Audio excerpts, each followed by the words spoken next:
This is a random act of kindness that was bestowed upon me, and I regret not stopping it. So I'm driving my sister's car one day because mine was being repaired.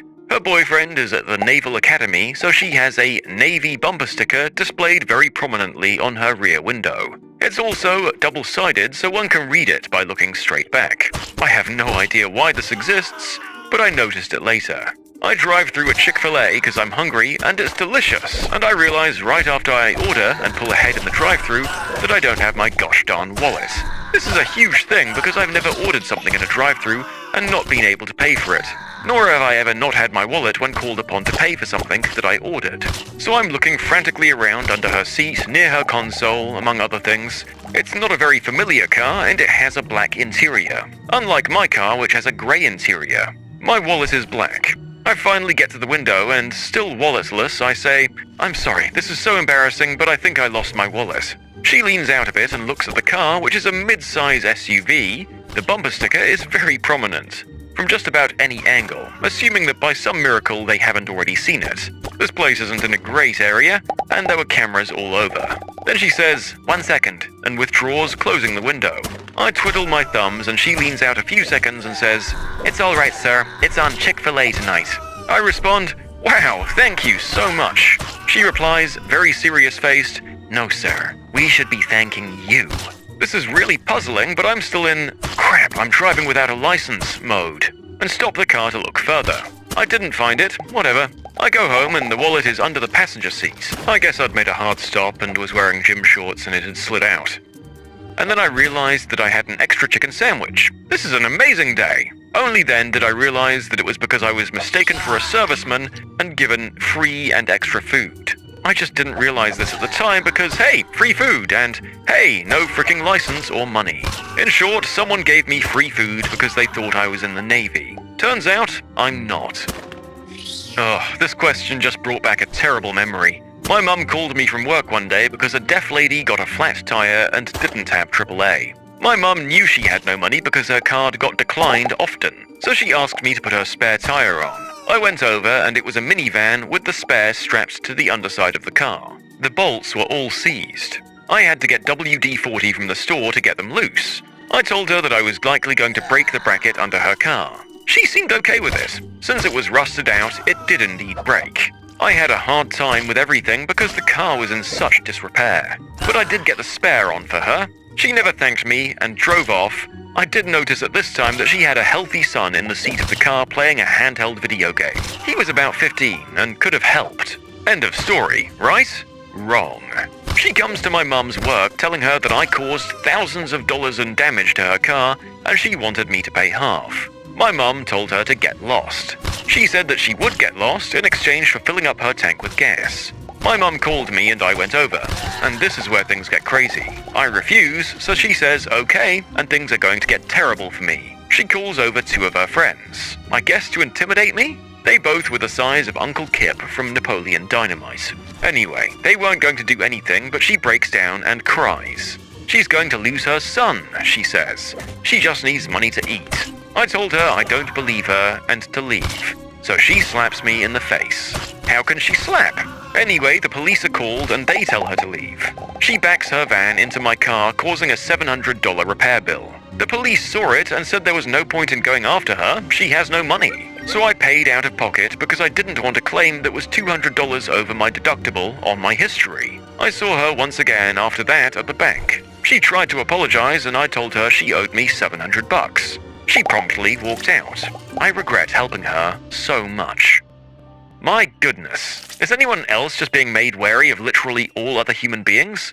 I'm still going to extend some pity to this lady. You have to be pretty desperate to fake willingness to have a lawsuit to get some petrol. I picked up a 61-year-old woman in my car after I saw her carrying groceries down the side of the road in this heat wave. I should have known that it was bad news because it was 103 degrees and she was carrying milk. So I take her down the street and we chat a bit. I get there, she gets out and walks to the door. No one knows who she is. She lived here 25 years ago and now I had to call the cops and deal with the whole situation of finding this woman's family. Turns out she had dementia and thought that she still lived where I drove her. She actually lives closer to the place where I picked her up. 4 years ago, freshman year, I was selling my PlayStation 2. My friend wanted one for his cousin. I offered to sell him mine, but he had no money. Well, being the idiot I am, I'm like, that's okay, just pay me when you can. Needless to say, I never got my money. I was in a busy clothes shop a few months back when a woman with her baby in a pram were coming towards me down a narrow aisle. Her baby dropped or threw one of its toys out of the front of its pram, so instead of the mother having to push around to the front of the pram to retrieve it, I picked it up and gave it back to her baby. She then proceeded to give me a look of total disgust and say, "Oh, thanks," and then shoved past me to leave the store.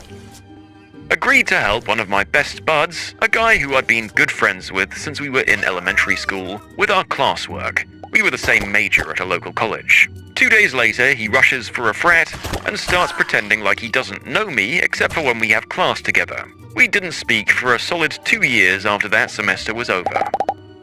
You can submit your own stories to be featured here on the channel. The story submission link is in the description below. And if you want to listen to some vibey music in the background, check out Easy Mode, also linked below, and subscribe. Every time I decide to tidy up the living room while my mum is out so she isn't stressed all the time. The instant she gets home, "You forgot to put away the cereal this morning. I had to put it away for you." "Yeah, thanks, I just cleaned the whole living room for you, by the way, in case you had friends coming or something." "Why would I invite people over if the house is a mess?" "You're right, how silly of me to assume you had any friends." Every darn time. Helped a lady out to her car with her groceries once.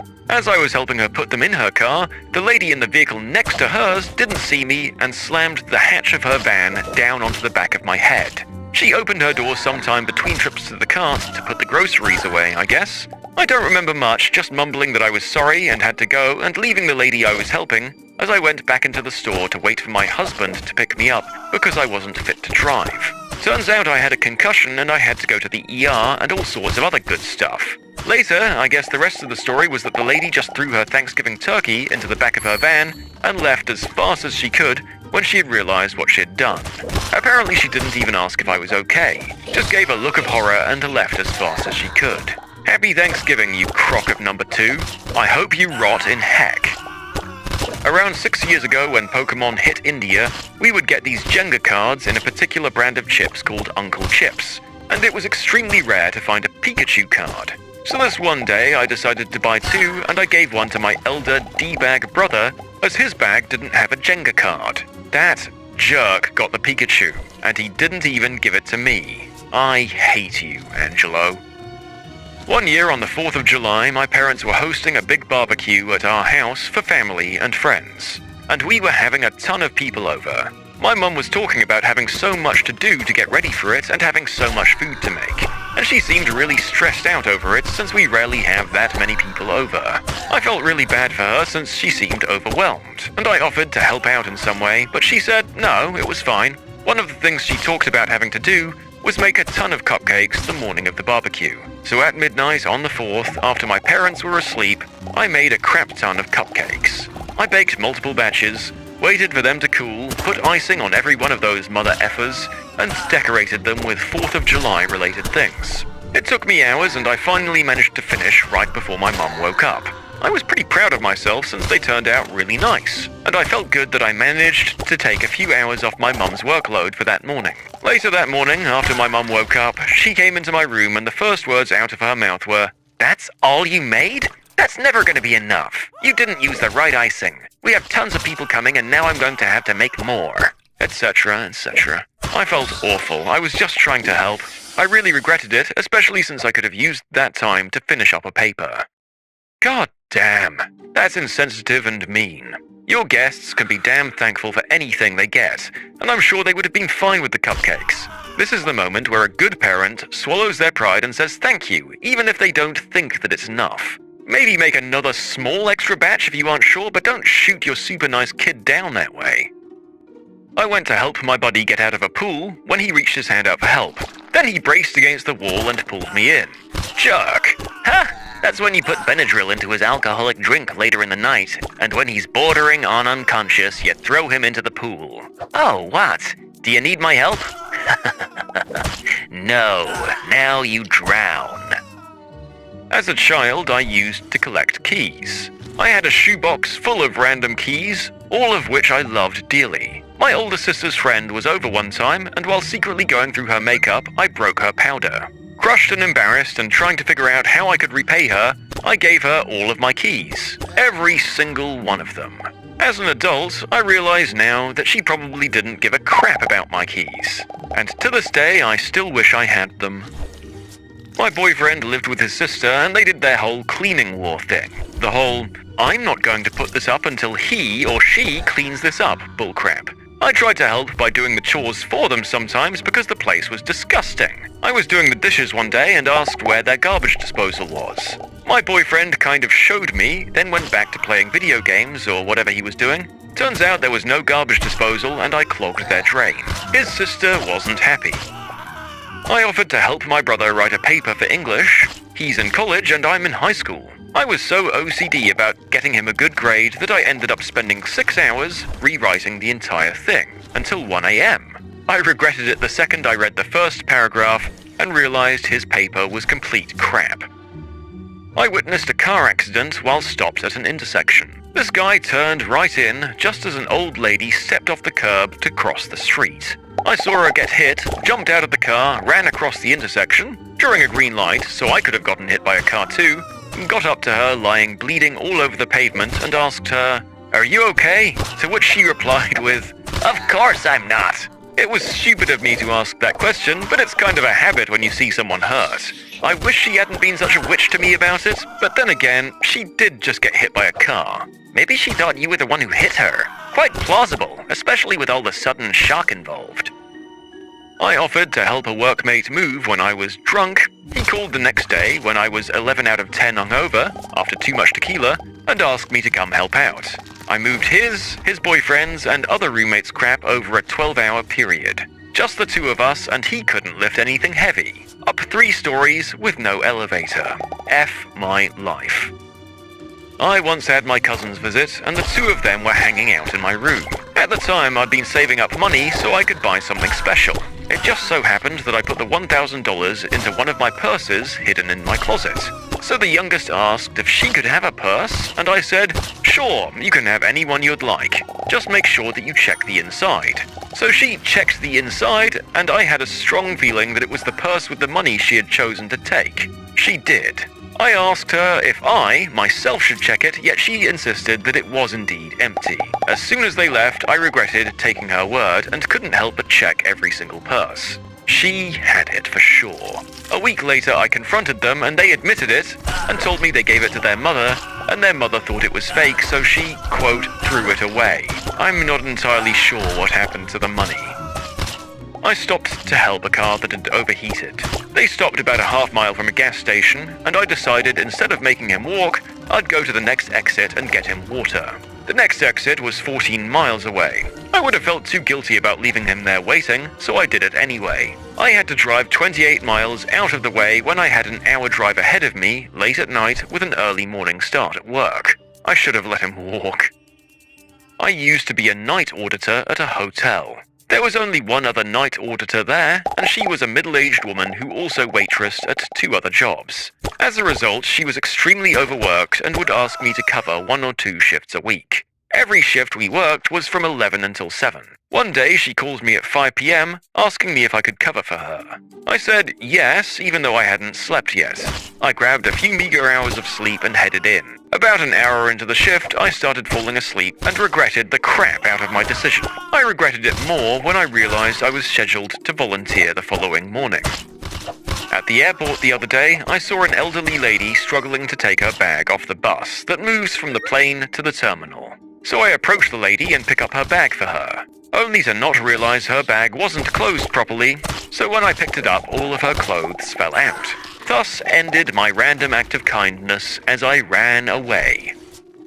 I gave away my copy of Mega Man Legends 2 to an impoverished 6-year-old I rode the school bus with. I'd also given him a PlayStation and a bunch of other games, but did I really have to give him a rare game I'd get nostalgic about later? I had the inverse of this question happen a couple of days ago. I was at the airport waiting to be picked up after my flight was cancelled. It got pushed to the next day. So I'm killing time on Reddit, of course, when a young, slightly chubby Hispanic woman sitting nearby begins sobbing. I figure she's just really stressed or got some bad news, and I stay comfortably within my bubble. But she keeps sobbing and sobbing. People are glancing back and becoming uncomfortable. It occurs to me that maybe I should be the one person that gives a crap and ask how she's doing, but then it occurs to me that I could be opening up a can of Crazee. At this point, she's getting loud and starting to cause a scene. Before I can decide whether to talk to her, an airline attendant appears and asks her what's wrong. I can't hear the conversation, but this woman is not being reasonable and by now is bawling very loudly. Eventually, TSA comes over, then the police, and then finally a paramedic who seems to determine she's hysterical. I decide I'm a little too close for comfort and step out for a smoke. Just in time to see an ambulance pull up and carry off the woman, strapped down to a stretcher, crying so loudly I can hear it 60 feet away over traffic. I'm glad that I listened to my inner heartless jerk. In short, didn't comfort a crying stranger, and that was a very good call. At what moment did you realize you were dating a complete moron?